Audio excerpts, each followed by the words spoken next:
ভোটের প্রয়োজনে ঈমান বিকিয়ে দিবেন না। মনে রাখবেন, আমাদের অন্য ধর্মাবলম্বী ভাই বোনদেরও মাথায় রাখা উচিত, মুসলমান যদি সত্যিকারের মুসলমান হয় তাহলে তার কাছে অন্য ধর্মাবলম্বীরা সবাই সবচেয়ে বেশি নিরাপদ ইনশাআল্লাহ।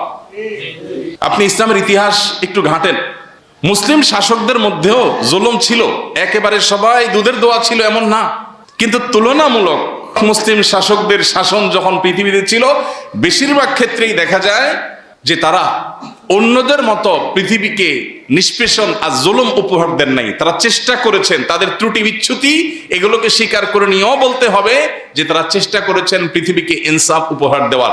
বেশিরভাগ ক্ষেত্রে এটা করেছে, বিচ্ছিন্ন বা ব্যতিক্রম ঘটনাও আছে। এরপরও আমাদের সমাজে কেউ যদি সত্যি আল্লাহকে ভয় করেন তাহলে তিনি কোনো অমুসলিমের সম্পদ দখল করতে পারেন না। পারেন? অন্য ধর্মাবলম্বী হলে তার সাথে আমার মতের ভিন্নতা আছে, আমি মনে করি সে ভ্রান্ত ভুল পথে আছে, আমি মনে করি সে শিরকে লিপ্ত আছে, আমি মনে করি সে আল্লাহর নাফরমানি করছে, তাই বলে তার সম্পদের একটা সুতো এটা দখল করার কোনো অধিকার ইসলাম আমাকে দেয় নাই।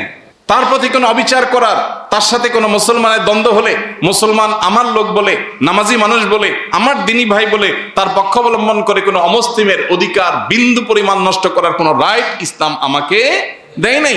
অতএব আমি অন্য ধর্মাবলম্বীদের অধিকার আদায় করবার জন্য তাদের সাথে গিয়ে তাল মিলানোর দরকার নাই, আমার নিজের ভালো মুসলমান হওয়াটাই যথেষ্ট ইনশাআল্লাহ।